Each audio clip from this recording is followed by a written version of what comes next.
नमस्कार, बहुत स्वागत है आप सभी का। आपके साथ मैं हूं नलिनी पांडे। सीएम योगी आज नोएडा और ग्रेटर नोएडा के दौरे पर हैं। यहां पर वे कई कार्यक्रमों में शामिल भी हुए। सीएम योगी यहां पर माइक्रोसॉफ्ट कंपनी के भूमि पूजन समारोह में शामिल हुए और इस मौके पर सीएम योगी ने कहा कि यूपी निवेश के लिए बेहतरीन डेस्टिनेशन है। उन्होंने कहा आज नोएडा, ग्रेटर नोएडा में बड़े पैमाने पर मोबाइल का उत्पादन हो रहा है।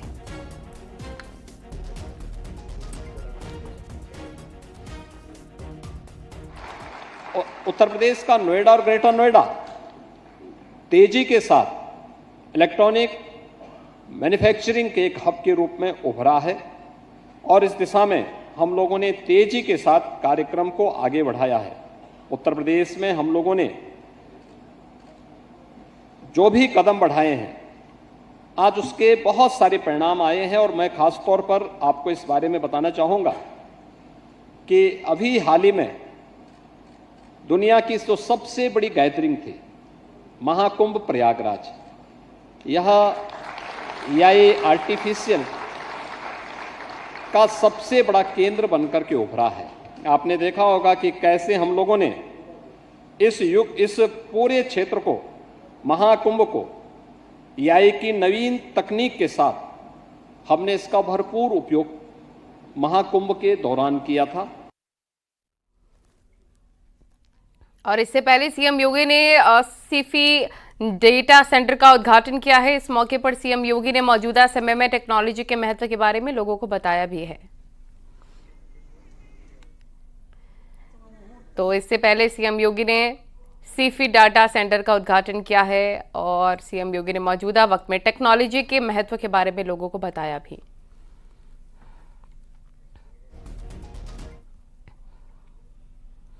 और मुख्यमंत्री योगी आदित्यनाथ शारदा विश्वविद्यालय में पहुंचे। सीएम योगी ने कहा कि निजी क्षेत्र सरकार की मदद कर रखे हैं और शारदा में कैंसर हॉस्पिटल खुलने से एम्स नहीं जाना होगा। साथ ही सीएम योगी ने कहा कि 10 साल में एम्स की संख्या बढ़ गई है। आज प्रदेश में 40 मेडिकल कॉलेजेस हैं, 22 एम्स अस्पताल हमारी सरकार चला रही है। हर जनपद में सिटी और एमआरआई की व्यवस्था शुरू की गई है।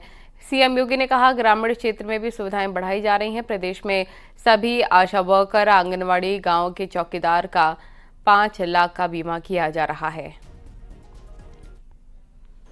ग्रामीण क्षेत्र में हम लोगों ने काफी प्रयास किया कि अच्छे डॉक्टर मिले, अच्छे एक्सपर्ट मिले, टेक्निकल हैंड्स मिले, इस सुविधा को और अच्छे ढंग से आगे बढ़ाया जाए। हर रविवार के दिन उत्तर प्रदेश के अंदर हर पीएससी में मुख्यमंत्री आरोग्य मेला आयोजित होता है। मुख्यमंत्री आरोग्य मेले के माध्यम से हम लोग केंद्र और राज्य शासन के द्वारा स्वास्थ्य के क्षेत्र के लिए कौन कौन से कार्यक्रम चल रहे हैं, इनका प्रचार प्रसार भी करते हैं। फ्री में ओपीडी भी चलती है, वहां पे दवा आदि भी उपलब्ध कराई जाती है।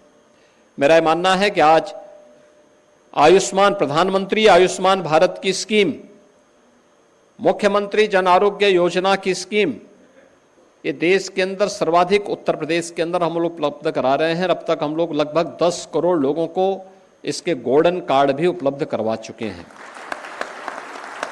इतने बड़े पैमाने पर ये गोल्डन कार्ड जो उपलब्ध कराने की व्यवस्था की गई है, यानी स्वास्थ्य की सुविधा हर एक व्यक्ति के लिए सुलभ हो सकती है।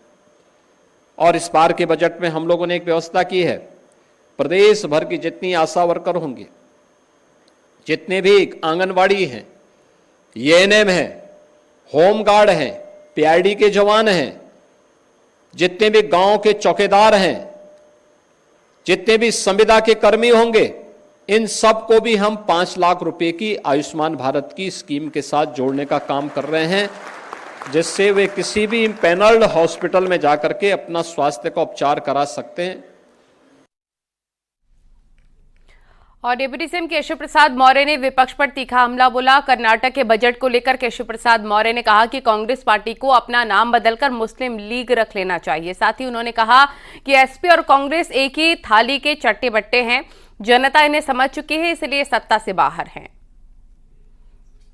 मौर्य जी हमारे साथ में है। सर, कर्नाटक का जो बजट आया है उसमें जो इमाम हैं उनको बाकायदा मानदेय 6000 कर दिया गया और जो कॉन्ट्रैक्ट होंगे उसमें 4% आरक्षण भी दिया गया है, यानी कि अल्पसंख्यकों पे कर्नाटक की सरकार मेहरबान है। कांग्रेस पार्टी को अपना नाम बदल करके मुस्लिम लीग रख लेना चाहिए और तुष्टीकरण की जो घटिया और घिनौनी और भारत विरोधी राजनीति कांग्रेस की रही है, जिसके कारण से देश को बहुत बड़ी कीमत चुकानी पड़ी है, कांग्रेस अब अंतिम सांसें ले रही है। कर्नाटक का बजट इस बात का संकेत है कि कांग्रेस देश हित में, प्रदेश हित में कभी भी न खजाने का प्रयोग करती है, न प्रशासन का प्रयोग करती है, न सरकार का प्रयोग करती है। केवल तुष्टीकरण के लिए वह रास्ता अपनाती है और इमामों को इस प्रकार से वेतन की वृद्धि करना या देना, मैं समझता हूं कि इस पूरे देश के अंदर कांग्रेस ने एक फिर से विभाजनकारी और बहुत ही गलत रास्ते को चुनने का काम किया है और इसका खामियाजा कांग्रेस को कर्नाटक में नहीं पूरे देश में भुगतना पड़ेगा। मोहम्मद बिन तुगलक के लिए राम गोपाल यादव कह रहे हैं बड़ा काबिल शासक था। देखिए, समाजवादी पार्टी और कांग्रेस पार्टी एक ही थैली के चट्टे बट्टे हैं, एक सांपनाथ दूसरा नागनाथ, और इन दोनों के चरित्र को देश और प्रदेश ने देखा है, इसीलिए आज ये सत्ता से बाहर हैं और इसीलिए भारतीय जनता पार्टी सत्ता में है। हम सबका साथ और महिलाओं का विकास भी कर रहे हैं, सबका साथ गरीबों का विकास कर रहे हैं, सबका साथ किसानों का विकास कर रहे हैं, सबका साथ नौजवानों का विकास कर रहे हैं, सबका साथ सबका विकास कर रहे हैं। ये हमारे साथ में डिप्टी सीएम केशव प्रसाद मौर्य जी थे। इनका सीधे तौर पर कहना है कि हम सबका साथ सबका विकास की रणनीति पर काम कर रहे हैं, वहीं विपक्षी पार्टियां तुष्टीकरण कर रही हैं और एक वर्ग को फायदा पहुंचा रही हैं। कैमरामैन गोपी गिरी के साथ संकेत मिश्रा, न्यूज 18 लखनऊ। एएमयू यानी अलीगढ़ मुस्लिम यूनिवर्सिटी ने होली मिलन समारोह की मंजूरी दे दी है। एएमयू प्रशासन ने इस बात की जानकारी दी है कि 13 और 14 मार्च को एएमयू के एनआरएससी हॉल में कोई भी छात्र होली खेल सकता है। बता दें कि कुछ दिन पहले हिंदू छात्र होली मिलन समारोह की अनुमति मांग रहे थे, जिसे नहीं मिलने पर कई हिंदू संगठनों का प्रदर्शन किया गया था।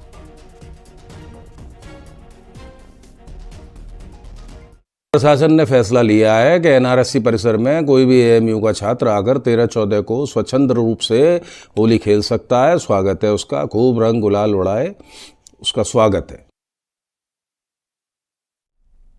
ऑल इंडिया मुस्लिम जमात के राष्ट्रीय अध्यक्ष मौलाना शाहबुद्दीन ने अलीगढ़ मुस्लिम यूनिवर्सिटी में होली की अनुमति को लेकर बयान दिया। उन्होंने कहा कि एएमयू में होली की परंपरा नहीं है, इसलिए एएमयू के अपना करियर देखें, पढ़ाई की जगह सिर्फ पढ़ाई होनी चाहिए। मुस्लिम विश्वविद्यालय एक हिंदुस्तान का नामी गिरामी एजुकेशन इदारा है। वहाँ पर हिंदू और मुसलमान सभी लोग पढ़ते हैं, मगर हिंदू स्टूडेंट्स की तादाद बहुत कम है। अभी कुछ तलबा ने, स्टूडेंट्स ने ये मांग की है कि होली की इजाज़त दी जाए। वहाँ की परंपरा रही है कि कैंपस के दरमियान ग्राउंड में कोई भी होली या इस तरह का कोई भी त्यौहार कभी मनाया नहीं गया। इसलिए उन स्टूडेंट्स को इस बात का ध्यान रखना चाहिए कि पढ़ाई की जगह पढ़ाई का ही काम होना चाहिए। पढ़ेंगे, लिखेंगे, उनका भविष्य, उनका मुस्तकबिल रोशन। होली को लेकर संभल में प्रशासन अलर्ट पर है। शहर में सुरक्षा के चाक चौबंद इंतजाम किए जा रहे हैं। शहर को 6 जोन और 29 सेक्टर में बांटा गया। मजिस्ट्रेट भी तैनात किए गए हैं। मस्जिदों को रंग से बचाने को लेकर तिरपाल से ढकने पर डीएम ने कहा कि प्रशासन की ओर से ऐसी कोई व्यवस्था नहीं की जा रही है, लेकिन अगर दूसरे लोग चाहें तो मस्जिद को ढक सकते हैं।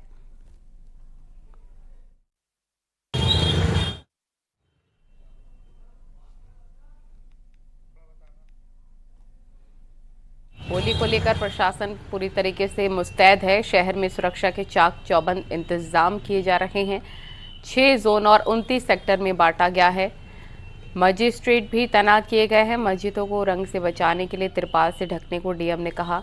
प्रशासन की ओर से ऐसी कोई व्यवस्था नहीं की जा रही है, लेकिन अगर दूसरे लोग चाहें तो मस्जिद को ढक सकते हैं। 6 जोन और 29 सेक्टर में पूरे नगर को बांटा है और सभी जगह मजिस्ट्रेट भी तैनात किए हैं। पीस कमेटी की बैठक थाना स्तर और जनपद स्तर पे हुई है, तो सभी प्रकार की जो व्यवस्थाएं हैं वो पूर्ण हैं और दोनों पक्षों ने कहा है कि हम जो दोनों बड़े त्योहार हैं वो अच्छे से मनाएंगे। तो सुरक्षा के लिए चाक चौबंद इंतजाम किए जा रहे हैं। संभल से बड़ी खबर आपको बता रहे हैं। 6 जोन और 29 सेक्टर में बांटा गया है।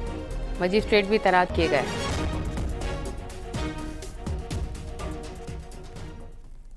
और रमजान के बीच पड़ रही होली को लेकर संभल में पुलिस पूरी तरीके से अलर्ट पर है। पिछले साल संभल हिंसा के बाद ये पहली होली है। ऐसे में संभल में पुलिस और प्रशासन पूरी तरह से मुस्तैद है।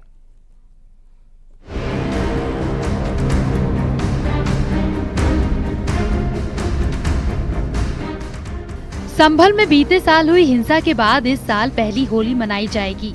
इस बार होली जुमे के दिन पड़ रही है। ऐसे में इससे एहतियात बरती जा रही है। पुलिस महकमे के आला अधिकारी ने सुरक्षा व्यवस्था पर पीस कमेटी के साथ बैठक की। बैठक में संभल के सीओ अनुज चौधरी के बयान पर सियासी घमासान मचा हुआ है। उन्होंने मुस्लिम समुदाय से यहां तक कह दिया कि अगर रंग से दिक्कत है तो घर से ना निकले। मेरा सीधा साफ ये है, होली का दिन है। जुम्मा साल में 52 बार आता है, होली साल में एक बार आती है। तो मुस्लिम समुदाय के लोगों को यदि किसी को लगता है भाई आपको होली के रंग से आपका धर्म भ्रष्ट हो जाएगा या जो भी है, तो वो उस दिन ना निकले, घर से ना निकले। और यदि निकले तो उसका इतना बड़ा दिल होना चाहिए, वो दिल होना चाहिए कि भाई सब एक जैसे हैं, रंग तो रंग है। समाजवादी पार्टी ने सीओ अनुज चौधरी के बयान पर कड़ी आपत्ति जताई है। एसपी के महासचिव राम गोपाल यादव ने कहा कि अनुज चौधरी की पिछली भूमिका सभी जानते हैं। जब सत्ता बदलेगी तो ऐसे लोग जेल में होंगे। देखिए, अनूप चौधरी ने तो दंगा ही कराया था। अनूप चौधरी कह रहे थे गोली चलाओ। देखा सबने कि नहीं देखा? सबने देखा है। वही सीओ थे जो हुआ था, तो वो उनसे क्या उम्मीद करोगे?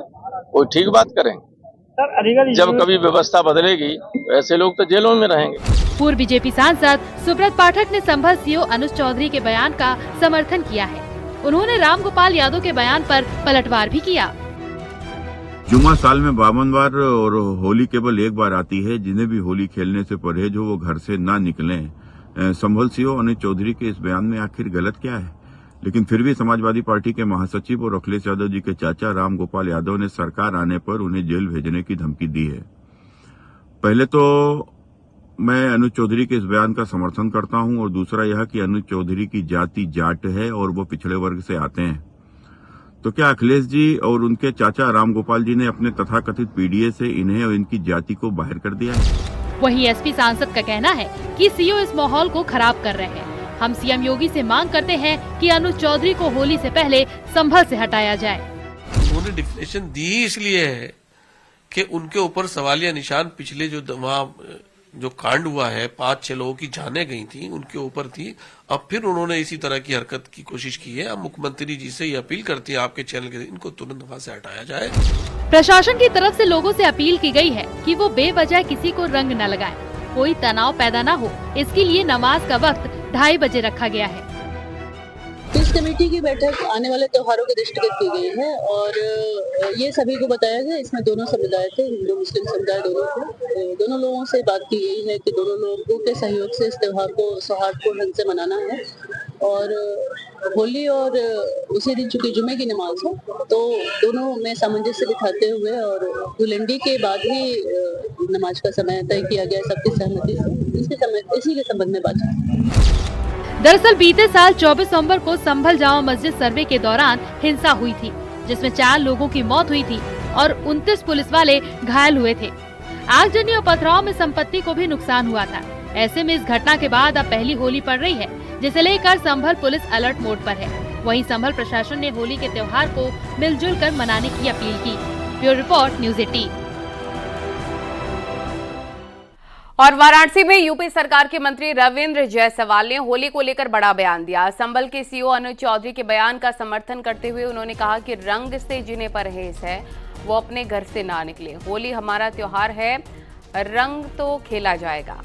तो ये उनकी तरफ से बड़ी बात कही गई है और क्या कहा उन्होंने सुनवाएंगे आपको।